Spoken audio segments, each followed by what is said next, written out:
안녕하세요. 황금사연 시청자 여러분. 오늘 소개할 사연은 정말 믿기 어려운 일이 벌어진 한 가정의 이야기입니다. 며느리 때문에 가족이 완전히 박살날 뻔했다는 65세 시어머니의 사연인데요. 도대체 며느리가 뭘 했길래 이런 일까지 벌어진 걸까요? 그리고 마지막에 밝혀진 충격적인 진실은 정말 상상도 못하실 거예요. 사연 듣기 전에 구독과 좋아요 부탁드리고 이 기막힌 이야기 함께 들어보시죠. 저는 65세 시어머니입니다. 살아오면서 정말 별의별 일을 다 겪어봤다고 생각했는데 이런 일까지 당할 줄은 꿈에도 몰랐어요. 지금 생각해봐도 정말 어이가 없고 화가 나면서도 한편으로는 안타까운 마음이 들어요. 이 이야기를 어디서부터 시작해야 할지 모르겠지만 처음부터 차근차근 말씀드릴게요. 우리 아들이 며느리를 처음 데려왔을 때가 생각나네요. 그때가 벌써 3년 전 일이에요. 며느리는 키도 크고 예쁘게 생겼는데 첫인상은 나쁘지 않았어요. 그런데 뭔가 불안해 보이더라고요. 계속 주변을 두리번거리고 앉아있을 때도 손을 가만히 두지 못하고 계속 만지작거리고 그때는 그냥 낯선 곳에 와서 긴장하는구나 생각했죠. 아들이 미리 귀뜸해주긴 했어요. 엄마, 와이프가 좀 예민한 면이 있어요. 스트레스를 많이 받는 성격이라서 좀 이해해 주세요. 라고 하더라고요. 그래서 저도 최대한 배려하려고 했어요. 음식도 며느리 입맛에 맞춰서 해주고 말도 조심스럽게 하고. 그런데 며느리는 뭔가 항상 불안해하는 것 같았어요. 처음 우리 집 인사 오던 날이 정말 기억에 남아요. 현관문을 열고 들어서자마자 며느리가 이상한 표정을 짓더라고요. 뭔가 움찔하면서 뒤로 한 발짝 물러서더라고요. 어머님, 집이 좀 독특하네요? 라고 하는 거예요. 저는 그냥 예의상 하는 말인 줄 알았는데 나중에 알고 보니 그때부터 집 분위기가 좀 음침하다고 생각했었대요. 우리 집은 30년 된 단독주택이에요. 남편이 살아있을 때 정말 정성스럽게 갖고 온 집이거든요. 마당에는 남편이 심은 감나무도 있고 장미꽃도 있고 저한테는 추억이 가득한 소중한 공간인데 며느리 눈에는 음침하게 보였나 봐요. 그 말을 들었을 때 정말 기분이 상했어요. 그래도 며느리니까 참았죠. 며느리가 우리 집 구석구석을 둘러보더니 어머님, 집이 너무 어둡지 않아요? 햇빛이 잘 안 들어오는 것 같은데요? 라고 하더라고요. 아니, 남양집인데 햇빛이 왜 안 들어와요? 오히려 햇살이 너무 좋아서 이웃들이 부러워하는 집인데. 그래도, 그래? 나는 밝다고 생각하는데? 라고 얼버무렸어요. 그날 저녁 밥을 먹을 때도 며느리가 계속 불안해하더라고요. 젓가락질도 제대로 못하고 자꾸 주변을 둘러보고. 괜찮아? 라고 물어봤더니 네, 괜찮아요. 라고 하면서도 표정이 영 어둡더라고요. 아들은 와이프가 원래 새로운 환경에 적응하는데 시간이 좀 걸려요. 라고 변명하더라고요. 결혼식 준비할 때부터 이미 조짐이 있었어요. 결혼식 날짜를 정하면서 며느리가 좋은 날로 골라야 한다며 무당을 찾아가더라고요. 처음엔 그냥 좋은 날 받고 싶어 하는구나 했는데 웬걸 한 번도 아니고 두 번, 세 번 계속 가는 거예요. 한 무당이 말한 날짜가 마음에 안 든다고 또 다른 무당을 찾아가고 그 무당 말도 또 마음에 안 든다고 또 다른 데를 가고 정말 답답했어요. 첫 번째 무당은 10월 둘째 주가 좋다고 했대요. 그런데 며느리가 뭔가 확신이 안 선다며 다른 무당을 또 찾아갔어요. 두 번째 무당은 11월 첫째 주가 좋다고 했고요. 그것도 마음에 안 든다고 세 번째 무당을 찾아갔어요. 정말 어이가 없었어요. 일정도 있고 예식장 예약도 해야 하는데 무당 말만 듣고 있으니까. 그때 남편이 살아있었다면 그만해라, 미친 소리 하지 말고 라고 호통을 쳤을 텐데 워낙 며느리가 예민해하니까 아들이 말리지도 못하고 그냥 따라다니더라고요. 엄마, 와이프가 중요하게 생각하는 일이니까 좀 기다려주세요 라고 하면서 말이에요. 결국 무당 3명한테 다 가서 공통으로 좋다고 한 날짜로 정했어요. 11월 셋째 주 토요일이었는데 그때만 해도 결혼 준비 때문에 그런가 보다 했죠. 처음 결혼하는 거니까 긴장되고 불안할 수도 있다고 생각했거든요. 결혼식 한 달 전에 며느리가 또 무당을 찾아갔어요. 이번에는 결혼식 때 조심해야 할 게 있나 물어보러 갔다고 하더라고요. 무당이 신부가 흰색 말고 다른 색 옷을 하나 더 준비해야 한다고 했대나 봐요. 그래서 급하게 한복을 하나 더 맞췄어요. 분홍색 한복이었는데 나중에 알고 보니 그것도 무당이 시킨 거였어요. 결혼식 당일에도 무당이 해준다는 부적을 한 보따리 들고 왔어요. 신랑 신부가 행복하게 살라고, 시댁에서 잘 지내라고, 애기 빨리 생기라고 온갖 부적들이 있더라고요. 크기도 제각각이고 색깔도 빨간색, 노란색, 파란색 정말 가지가지였어요. 그걸 혼수 트럭에 실어서 가져와서는 신방에다 이것저것 붙이더라고요. 침대 머리맡에, 화장대 거울에, 심지어 옷장 안에까지 온 방이 부적 천지가 됐어요. 처음엔 그냥 젊은 사람들이 미신을 좀 믿나 보다 했는데 지금 생각해보니 그때부터 이미 심각했던 것 같아요. 신혼여행 가기 전에도 또 무당한테 갔어요. 여행지에서 주의할 점이 있나 물어보러 갔다고 하더라고요. 무당이 동쪽으로 가면 안 좋다고 했나 봐요. 그래서 원래 계획했던 강릉 여행을 취소하고 서쪽으로 여행을 갔어요. 부산이었나 그랬을 거예요. 정말 어이가 없었어요. 이미 펜션 예약까지 다 해놨는데 무당 말 한마디 때문에 취소를 하다니. 예약금도 날리고 새로 예약하느라 돈도 더 들고. 그때 아들한테 이게 뭐 하는 짓이냐고 했더니 엄마, 와이프가 불안해요. 그냥 한 번만 맞춰주세요. 라고 하더라고요. 신혼여행에서 돌아온 후에도 며느리는 계속 무당 얘기를 했어요. 무당이 그러는데 신혼여행에서 좋은 기운을 많이 받았다고 해요. 앞으로 석 달 동안은 특별히 조심해야 한다고 하네요. 이런 식으로 말이에요. 저는 그냥 그래, 그렇구나 하면서 넘어갔는데 지금 생각해보니 그때부터 무당에게 완전히 빠져 있었던 것 같아요. 신혼 살림을 시작하고 나서부터가 진짜 문제였어요. 며느리가 무당을 너무 믿어서 걱정이 많았거든요. 무슨 일만 있으면 전 보러 가야겠어요 하면서 무당을 찾아가더라고요. 처음엔 그냥 젊은 사람들이 그런가 보다 했는데 점점 도가 넘어가더라고요. 예를 들어 며느리가 감기에 걸렸을 때도 병원을 먼저 가는 게 아니라 무당부터 찾아가더라고요. 무당이 그러는데 제가 어디서 나쁜 기운을 받았나 봐요. 라고 하면서 말이에요. 그럼 무당이 누군가 당신을 시샘해서 액을 보낸 것 같다 하고 며느리는 그 말을 그대로 믿고 어머님 혹시 저를 안 좋게 보는 사람이 있나요? 라고 물어보는 거예요. 어처구니가 없었어요. 감기는 감기 바이러스 때문에 걸리는 건데 무슨 누가 액을 보내서 걸린다는 건지. 그런데 며느리는 진짜로 믿고 있더라고요. 무당이 준 부적을 목에 걸고 다니면서 이거 차고 있으니까 몸이 좀 나아지는 것 같아요 라고 하는 거예요.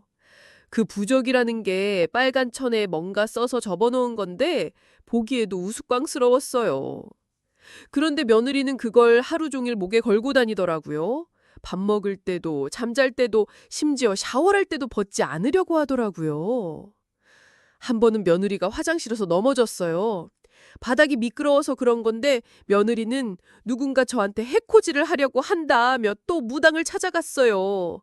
무당이 집안에 나쁜 기운이 있다고 했나 봐요. 그래서 집안 곳곳에 부적을 붙이기 시작했어요. 현관문에, 거실 벽에, 화장실 문에, 심지어 냉장고에까지 온 집이 부적으로 도배가 됐어요. 처음엔 젊은 사람이 하는 일이니까 하면서 참았는데 나중에는 정말 보기 민망할 정도였어요. 이웃들이 오면 이게 뭐야? 라고 물어보는데 뭐라고 대답해야 할지 모르겠더라고요. 길에서 까마귀를 봤다고 불길한 징조라면서 무당을 찾아가고 꿈에서 돌아가신 시아버지가 나왔다고 할아버지가 뭔가 말씀하시려는 것 같다며 또 무당을 찾아가고 정말 일주일에 한 번씩은 무당 얘기를 하는 것 같았어요. 한 번은 며느리가 길에서 동전을 주었어요. 그냥 100원짜리 동전이었는데 며느리는 이게 좋은 징조인지 나쁜 징조인지 무당한테 물어보러 갔어요. 무당이 그 동전에 안 좋은 기운이 있으니까 빨리 처리해야 한다고 했나 봐요. 그래서 며느리가 그 동전을 소금물에 담갔다가 절에 가서 버리고 왔어요. 100원 때문에 그렇게까지? 제일 황당했던 건 며느리가 임신 준비를 시작하면서부터였어요. 병원에서 검사를 받고 의사 말을 들어야 하는데 무당한테 언제 임신이 될까요? 라고 물어보더라고요. 무당이 당신 남편 쪽 조상들이 많이 서러워하고 있다. 제사를 제대로 안 지내서 그렇다 하더라고요. 그래서 제사를 첫날에 큰 제사를 지내고 그런데 그게 부족했다고 또 제사를 지냈는데 신유이로는 제사를 지내는 게 아니라며 또 제사를 지냈어요. 정말 애가 아닌 곳에 진 기를 뺀다 싶었죠. 그리고 임신을 했는데 곧 낳게 된다며 또 부적을 처방받았어요. 부적을 목에 걸고 다니는 건 불쌍해서 보기도 싫었죠. 그날 저녁에 며느리가 와서 어머님, 무당이 그러는데 제사를 더 정성스럽게 지내야 한다고 해요. 지금까지 너무 간소하게 지냈다고 하네요. 라고 하더라고요. 우리 집은 매년 제사를 빠뜨리지 않고 정성스럽게 지내왔는데 무슨 소린지 모르겠더라고요. 우리 집 제사는 정말 정성스럽게 지내왔어요. 시아버지, 시어머니 제사는 물론이고 남편까지. 매년 3번씩 제사를 지내거든요. 음식도 다 정성스럽게 준비하고 절도 제대로 하고. 그런데 며느리는 그게 부족하다고 하는 거예요. 무당이 시키는 대로 제사상에 올릴 음식 가짓수도 늘리고 향도 더 비싼 걸로 사고 심지어 제사 지내는 방까지 바꾸라고 하더라고요. 조상님들이 지금 있는 방이 마음에 안 들어 하신다는 게 무당 말이었대요. 그래서 제사를 거실에서 지내게 됐어요. 원래는 안방에서 지냈는데 무당이 거실이 더 좋다고 했다면서 말이에요. 그것도 모자라서 제사상 차리는 방향까지 바꾸라고 하더라고요. 동쪽을 향해 차려야 한다는 게 무당 말이었어요. 한 번은 제사 음식을 준비하면서 저한테 어머님, 무당이 그러는데 제사 음식에 마늘이 들어가면 안 된다고 해요. 라고 하더라고요. 우리 집은 30년 넘게 같은 방식으로 제사 음식을 준비해 왔는데 갑자기 마늘을 빼라니. 그럼 김치는 어떻게 해요? 나물 무치는 것도 어떻게 하고? 며느리는 무당이 정말 중요하다고 하네요. 조상님들이 마늘 냄새를 싫어하신다고 해요. 라고 하더라고요. 그래서 제사 음식을 준비할 때마다 신경이 쓰였어요. 이것도 안 되고 저것도 안 되고 정말 제사 지내는 게 아니라 무당 시키는 일을 하는 것 같았어요. 무당이 또 제사 지낼 때 시어머니는 뒤에 있어야 한다고 했대요. 며느리가 앞에서 절하고 저는 뒤에서 지켜봐야 한다는 거예요.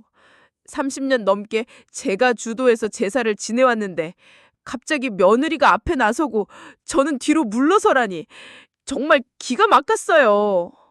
그런 일들이 계속 쌓이니까 스트레스가 이만저만 아니었어요. 내 주위에서 내가 눈치를 보면서 살아야 하는 상황이 됐거든요. 뭘 하나 할 때마다 무당이 뭐라고 했나? 신경 써야 하고 며느리 눈치도 봐야 하고 아들한테 얘기했더니 엄마, 와이프가 예민한 시기니까 좀 참아주세요 라고 하더라고요. 그때부터 아들도 변하기 시작했어요. 원래는 제 말도 잘 듣고 효자였는데 며느리 말에는 무조건 그래, 알겠어 하더라고요. 한 번은 며느리가 무당이 그러는데 시어머니가 너무 고집이 세다고 아들한테 말했나 봐요. 그날 저녁에 아들이 와서 엄마, 좀 유연하게 생각하시면 안 돼요? 와이프가 스트레스 받는다고 해요. 라고 하더라고요. 제가 언제 고집을 세게 부렸나 싶어서 내가 뭘 고집스럽게 했는데? 라고 물었더니 그냥 와이프 말 좀 들어주시면 안 돼요? 라고 하더라고요. 결국 무당 말을 들으라는 소리였어요. 제일 참기 어려웠던 건 며느리가 저한테까지 이런저런 것들을 강요하기 시작한 거였어요. 어느 날 며느리가 와서 어머님, 무당이 그러는데 어머님 방이 귀신이 들어온다고 해요. 방을 바꿔야 한다고 하네요. 라고 하는 거예요. 30년 넘게 쓰던 제 방을 바꾸라니 말도 안 됐어요. 그때 정말 화가 머리끝까지 났어요. 제 방은 남편과 함께 쓰던 방이에요. 남편이 살아있을 때부터 30년 넘게 쓴 방이고 남편이 돌아가신 후에도 10년 넘게 혼자 쓰고 있는 방이거든요. 그런 방을 귀신이 들어온다고 바꾸라니. 제가 무슨 소리야, 내가 왜 방을 바꿔야 해? 라고 했더니 며느리가 어머님이 방을 안 바꾸면 집안에 애군이 온다고 해요. 제발 바꿔주세요. 라고 하면서 계속 졸랐어요. 그것도 한두 번이 아니고 매일같이 와서 어머님 생각해 보셨어요?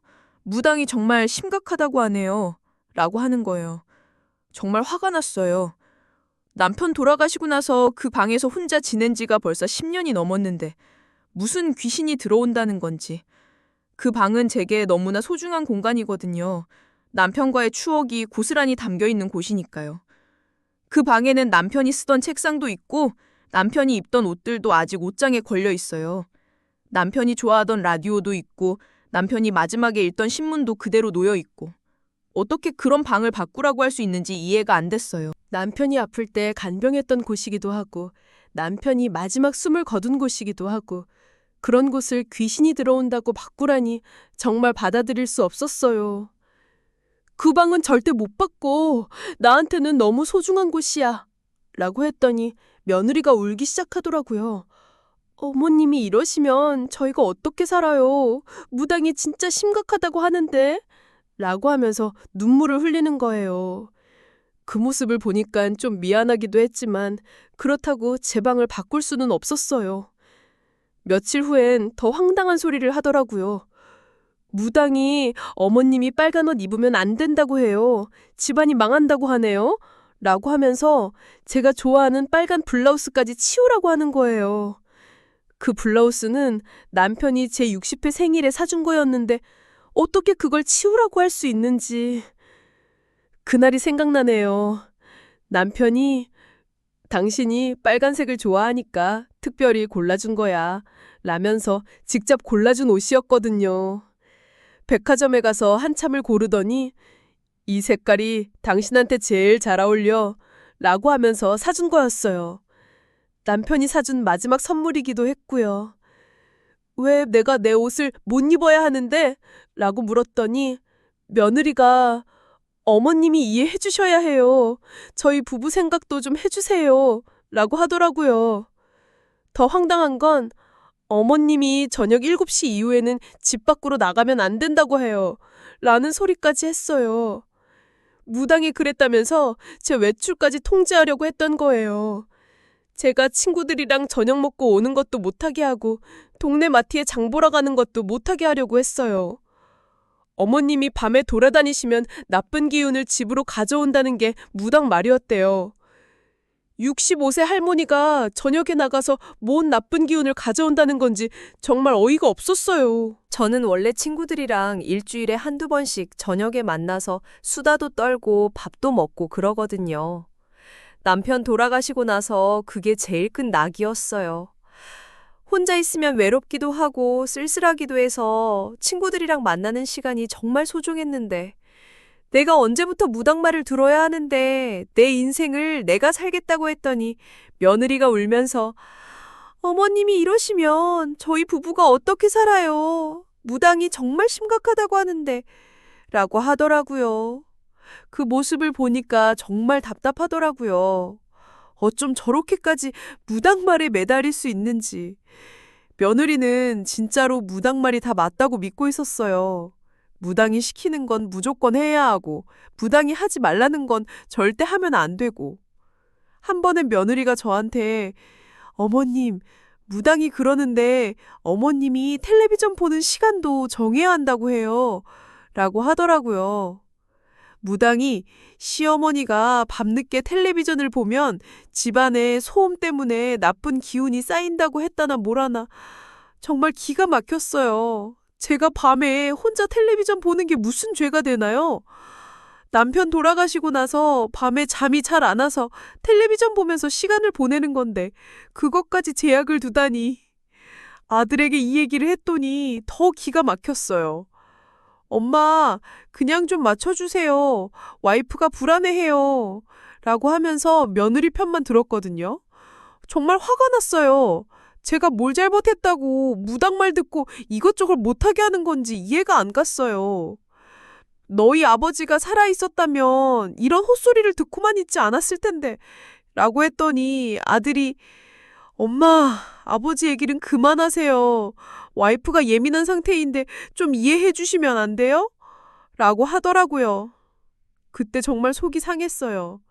아들이 결혼하고 나서 완전히 달라진 것 같았거든요. 예전에는 제 말도 잘 듣고 효자였는데 결혼하고 나니까 무조건 아내 편만 들더라고요.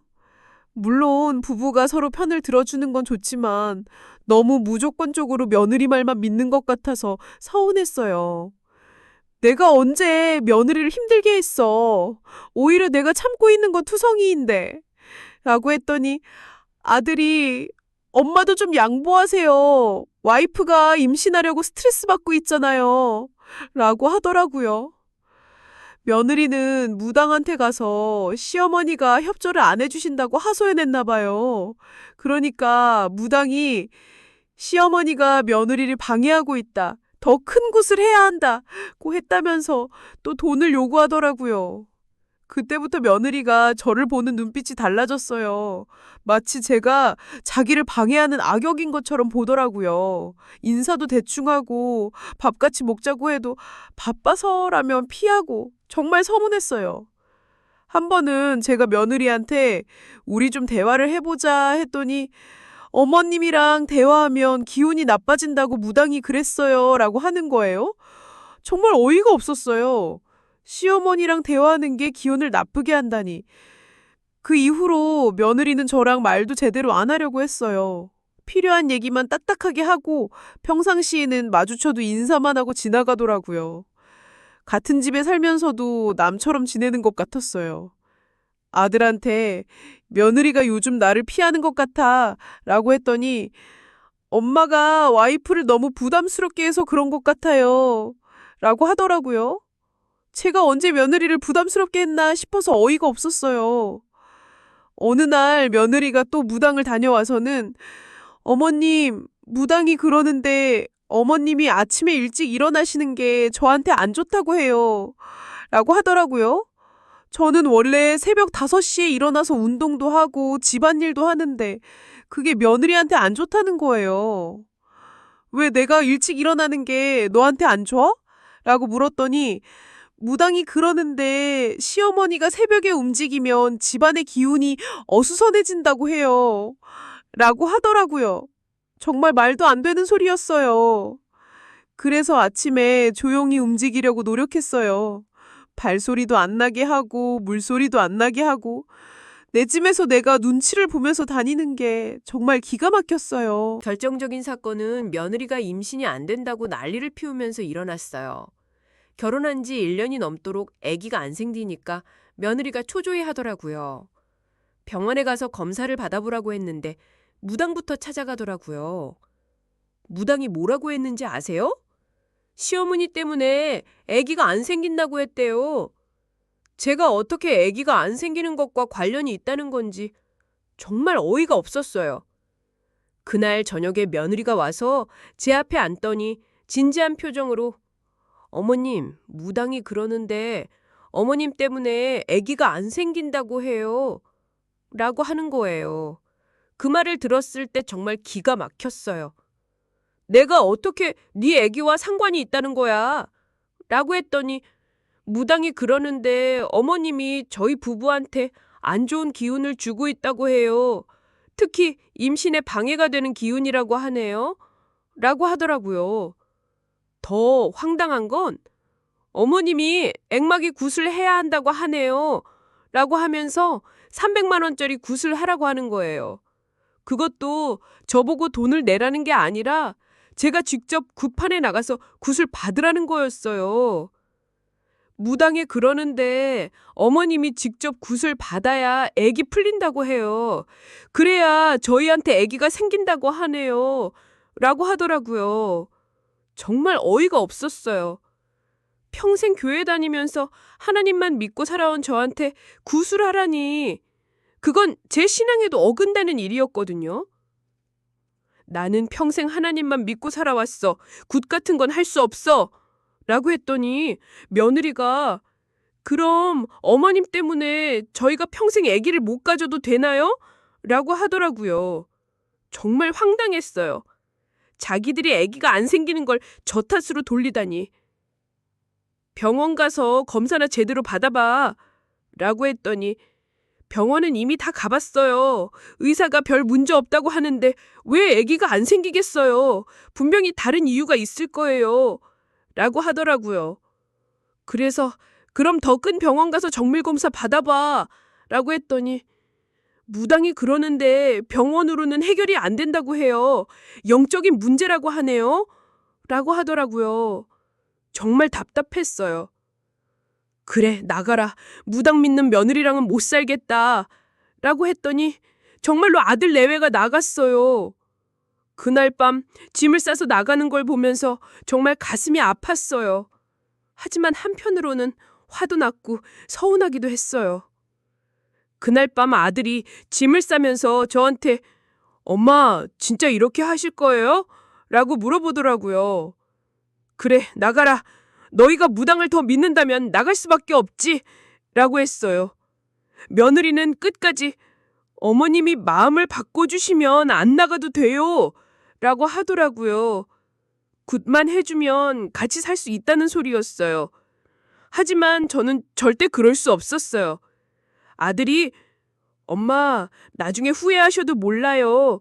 라고 하더라고요. 후회는 내가 할 거야. 너희는 무당이랑 살아. 라고 했어요. 정말 화가 나서 그런 말까지 했어요. 그래서 아침에 조용히 움직이려고 노력했어요. 발소리도 안 나게 하고 물소리도 안 나게 하고 내 집에서 내가 눈치를 보면서 다니는 게 정말 기가 막혔어요. 그렇게 아들 내외가 나간 후 6개월 동안 연락도 안 했어요. 아들이 한 번도 안부 전화 한 통 안 했거든요. 명절에도 안 왔고 제 생일에도 연락이 없었어요. 친구들이 아들 며느리는 어떻게 지내냐고 물어보면 잘 지내겠지 뭐 라고 대답했지만 속으로는 정말 서운했어요. 처음 며칠은 정말 힘들었어요. 갑자기 집이 조용해지니까 적적하더라고요. 밥 먹을 때도 혼자고 텔레비전 볼 때도 혼자고 아들 목소리도 듣고 싶고 며느리가 밉긴 했지만 그래도 사람 소리가 그리웠어요. 하지만 시간이 지나면서 오히려 마음이 편해지더라고요. 더 이상 무당 얘기 듣지 않아도 되고 내 방에서 편안히 잘 수 있고 좋아하는 빨간 블라우스도 마음껏 입을 수 있고 정말 오랜만에 자유로운 기분이었어요. 친구들이랑 저녁에 외출하는 것도 마음껏 할 수 있게 됐어요. 7시 이후에 나가면 안 된다는 제약도 없어지고 새벽에 일찍 일어나서 움직여도 눈치 볼 필요가 없고 내 집에서 내가 주인 노릇을 할 수 있게 된 거죠. 그런데 가끔은 혼자 밥 먹을 때 아들 생각이 나서 눈물이 나기도 했어요. 어릴 때부터 엄마, 나 결혼해도 엄마랑 같이 살 거야 라고 하던 아들이었는데 정말 결혼하고 나서는 완전히 다른 사람이 된 것 같았거든요. 동네 사람들도 수근거리더라고요. 그 집 며느리가 무당쟁이래. 시어머니랑 싸워서 나갔다더라. 이런 얘기들이 돌아다니니까 밖에 나가기도 민망했어요. 그래도 저는 제가 잘못한 게 없다고 생각했기 때문에 당당했어요. 한 번은 이웃 아주머니가 그래도 며느린데 좀 참지 그랬어요? 라고 하더라고요. 아주머니는 며느리가 구타라고 하면 하겠어요? 라고 물어봤더니 크야, 그렇긴 하지만 이라고 말끝을 흐리더라고요. 또 어떤 사람은 요즘 젊은 사람들이 그런 거 믿는 거야 뭐 별거 아니야 라고 하기도 했어요. 하지만 저는 그게 별거 아니라고 생각하지 않았어요. 무당 말에 따라 가족의 일상이 좌지우지되는 게 정상이라고 생각하지 않았거든요. 그런데 며칠 전 아들이 혼자 찾아와서 울면서 사과했어요. 엄마, 미안해요. 와이프가 무당한테 속아서 2천만 원 넘게 뜯겼어요. 이제야 정신 차렸어요. 라고 하면서 정말 펑펑 우는 거예요. 6개월 만에 보는 아들의 얼굴이 많이 초초해져 있었어요. 살도 많이 빠지고 눈가에 주름도 생기고 정말 고생을 많이 한 것 같더라고요. 화가 나면서도 한편으로는 안쓰럽기도 했어요. 알고 보니 며느리가 저희 집 나간 후에도 계속 무당을 찾아가면서 시어머니 때문에 운이 막혔다, 굿을 더 크게 해야 한다는 말에 속아서 돈을 갖다 바쳤대요. 그것도 한두 번이 아니라 계속해서 말이에요. 아들이 자세히 말해주더라고요. 엄마, 처음에는 몰랐어요. 와이프가 용돈 달라고 하면 그냥 줬거든요. 50만 원씩 달라고 해서 뭐 하냐고 물어보면 생활비라고 하더라고요. 그런데 나중에 알고 보니까 그 돈을 다 무당한테 갖다 주고 있었던 거예요. 정말 기가 막혔어요. 한 달에 50만 원씩이면 6개월 동안 300만 원인데 그 돈을 다 무당한테 갖다 줬다는 거예요. 게다가 그게 전부가 아니라고 하더라고요. 큰 굿한다고 500만 원을 한 번에 가져갔어요. 그것도 한 번이 아니라 두 번이나요. 부적 산다고 300만 원, 특별한 의식한다고 또 400만 원, 이런 식으로 계속 돈을 요구했어요. 라고 아들이 말하더라고요. 더 황당한 건 며느리가 적금도 다 깨고 대출까지 받았다는 거예요. 결혼 준비할 때 모았던 적금 1,500만 원도 다 깨서 무당한테 줬어요. 그래도 부족하다고 하니까 대출까지 받았어요. 이자가 너무 높은 대출이었는데도 무당이 급하게 해야 한다고 하니까 받았다고 하더라고요. 그러니까 총 2천만 원이 넘는 돈을 무당한테 갖다 준 거였어요. 정말 어이가 없었어요. 그 돈이면 집 하나 계약금으로도 쓸 수 있는 돈인데 그래도 아기가 안 생기니까 그제 아이심하기 시작했어요. 라고 아들이 말하더라고요. 무당이 계속 돈을 더 가져와야 아기 풀린다. 시어머니의 원한이 너무 깊어서 더 큰 굿을 해야 한다는 식으로 협박하듯 했대요. 심지어 돈을 안 가져오면 당신 남편이 다른 여자한테 빼앗긴다는 소리까지 했다고 하더라고요. 정말 악질적인 무당이었어요. 사람의 불안한 마음을 이용해서 돈을 뜯어내다니. 며느리도 뒤늦게 깨달았나 봐요. 무당이 계속 돈만 요구하고 별로 달라지는 게 없으니까 이상하다 싶어서 다른 무당을 찾아갔대요. 그랬더니 그 무당은 당신한테 무슨 애군이 있어요? 전혀 문제 없는데요? 오히려 좋은 기운 있는 사람인데 누가 그런 말을 했어요? 라고 하더래요. 그때 와이프가 충격을 받았어요. 6개월 동안 2천만 원 넘게 쓰면서 믿었던 무당이 사기꾼이었다는 걸 알게 된 거죠. 라고 아들이 말하더라고요. 그때야 자신이 사기를 당했다는 걸 알았다고 하더라고요. 집에 와서 아들한테 다 털어놓고 둘이서 그 무당을 찾아갔는데 이미 무당은 다른 곳으로 이사를 간 후였대요. 전화도 안 받고 완전히 잠적해버린 거죠. 무당이 다른 지역으로 이사를 갔더라고요. 아마 비슷한 수법으로 다른 사람들도 속였을 거예요. 신고를 했지만 찾기 어렵다고 하더라고요. 라고 아들이 말하더라고요.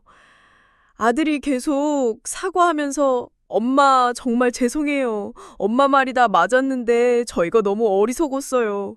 엄마가 처음부터 말렸는데 우리가 안 들었죠? 라고 하더라고요. 정말 오랜만에 보는 아들의 눈물이었어요. 와이프도 정말 후회하고 있어요. 엄마한테 어떻게 사과해야 할지 모르겠다고 하면서 매일 울고 있어요. 라고 아들이 말하더라고요. 며느리가 매일 운다는 말을 들으니까 조금 마음이 안쓰럽기도 했어요. 그 다음날 며느리도 와서 어머님 죄송해요. 제가 정말 바보였어요. 어머님 말씀이 다 맞았어요. 하면서 무릎 꿇고 사과했어요. 정말 오랜만에 보는 며느리였는데 많이 야위어 있었어요. 어머님이 처음부터 무당을 믿지 말라고 하셨는데 제가 안 들었어요. 제가 너무 어리석었어요 하면서 눈물을 흘리더라고요. 그 모습을 보니까 화가 나면서도 한편으론 안쓰럽기도 했어요. 아들도 엄마가 처음부터 말렸는데 우리가 너무 어리석었어요 하면서 반성하고 있어요. 엄마, 다시 같이 살면 안 될까요? 이번에 정말 정신 차렸어요. 라고 하더라고요. 저도 6개월 동안 혼자 지내면서 외롭기도 했고 아들이 그리웠던 것도 사실이에요. 그래서 다시는 무당 얘기 안 하겠다고 약속할 수 있어? 라고 물어봤어요. 아들과 며느리가 네, 절대 안 해요. 무당 근처에도 안 가겠어요. 라고 약속하더라고요. 며느리도 어머님, 제가 정말 잘못했어요. 다시는 그런 일 없을 거예요. 하면서 진심으로 반성하는 것 같았어요. 이제는 무당 얘기도 안 하고 며느리가 착하게 지내고 있어요. 예전처럼 부적을 붙이지도 않고 이상한 제약을 두지도 않고 정말 평범한 며느리가 된 것 같아요. 2천만 원이라는 비싼 수업료를 냈지만 그래도 정신을 차린 게 다행이에요. 돈은 또 벌면 되지만 가족이 뿔뿔이 흩어져서는 안 되니까 앞으로는 무당 같은 사기꾼들한테 속지 말고 가족끼리 화목하게 지내려고 해요.